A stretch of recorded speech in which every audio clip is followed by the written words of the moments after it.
Tired of sugary self-help promising eternal happiness with just positive thinking? If the idea of following your dreams or feeling good about yourself sounds like empty talk, get ready. Mark Manson arrives with a brutally honest and refreshingly cynical approach in The Subtle Art of Not Giving a Fuck. This isn't a book to make you feel better, but to help you accept that life is hard, and that, sometimes, the key to finding true meaning lies in deciding what truly matters to you, and, crucially, what doesn't. Forget toxic positivity. Manson invites you to embrace your imperfections, face your fears, and above all, stop worrying about trivialities. Are you ready for a summary that doesn't beat around the bush? Throughout its chapters, Manson unpacks the central idea that happiness doesn't come from avoiding problems, but from finding those worth fighting for. Chapter 1. Don't try too hard. Manson begins with the story of Charles Bukowski, a writer who, despite his problems and vices, achieved success by not caring about social approval or fame. His message: don't try too hard to be positive or to fit in. Sometimes, true liberation comes when you stop trying and simply accept who you are. The key isn't total indifference, but selective indifference. Stop caring about the trivial so you can focus on what's truly important. Chapter 2. Happiness is a problem. Here, Manson argues that happiness isn't a goal in itself, but a byproduct of solving problems. He uses the example of Greek gods who, having everything they wanted, became bored and miserable. Life is full of problems, and that's a good thing. Suffering is an inevitable part of life and gives us the opportunity to grow and learn. The real goal isn't to eliminate suffering, but to choose what suffering we are willing to endure. Chapter 3. You are not special. Manson challenges the notion that we are all special and destined for greatness. He uses the example of the self-esteem generation, where children were told they were wonderful just for existing. This has led to a generation that feels entitled to happiness and collapses at the slightest adversity. The reality is that most of us are average, and that's okay. Accepting your mediocrity frees you from the pressure of being extraordinary and allows you to focus on what truly matters. Chapter 4. The Value of Suffering. This chapter delves into the idea that suffering defines us. Manson illustrates this with the example of his own youth, where he avoided pain and challenges which led to a superficial life. Only when he began to face his fears and accept the pain could he grow and find purpose.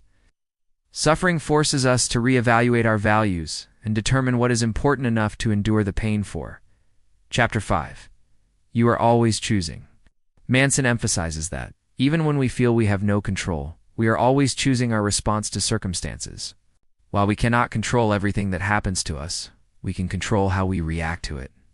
He uses the example of Viktor Frankl, who survived Nazi concentration camps and discovered that, even in the most horrific circumstances, he still had the freedom to choose his attitude. The responsibility for our happiness lies with ourselves. Chapter 6. You are wrong. This chapter addresses human fallibility and the importance of uncertainty. Manson uses the example of how people cling to their beliefs and refuse to accept that they might be wrong, even when presented with evidence to the contrary. Life is a process of constant learning and adaptation. Embracing uncertainty and recognizing that we can be wrong allows us to grow and evolve. We should not be afraid to be wrong, but to not learn from our mistakes.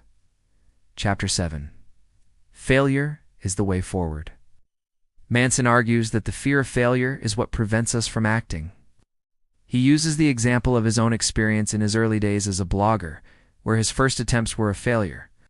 However, each failure taught him something and brought him closer to success.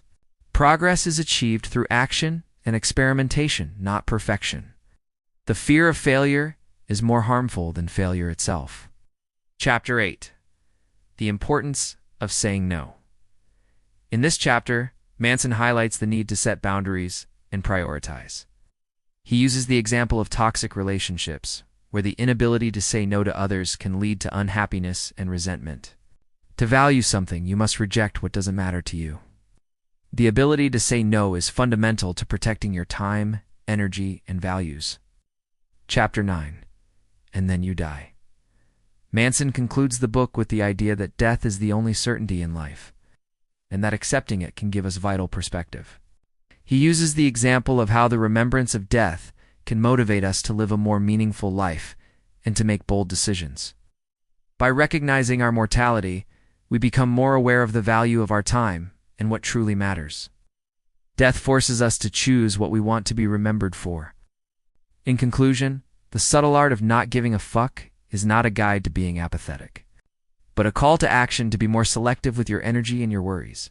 It's an invitation to stop seeking happiness in superficial things and to find it in the struggle, in accepting your flaws, and in the courage to face your fears. Ultimately, it's not about not caring about anything, but about caring about fewer things, but the right things. If you're willing to confront harsh reality and embrace imperfection, this book will give you a new perspective on how to live a fuller, more meaningful, and surprisingly, happier life. Are you ready to stop worrying about what doesn't matter and start truly living? If you like it, give it a like and subscribe for more knowledge like this.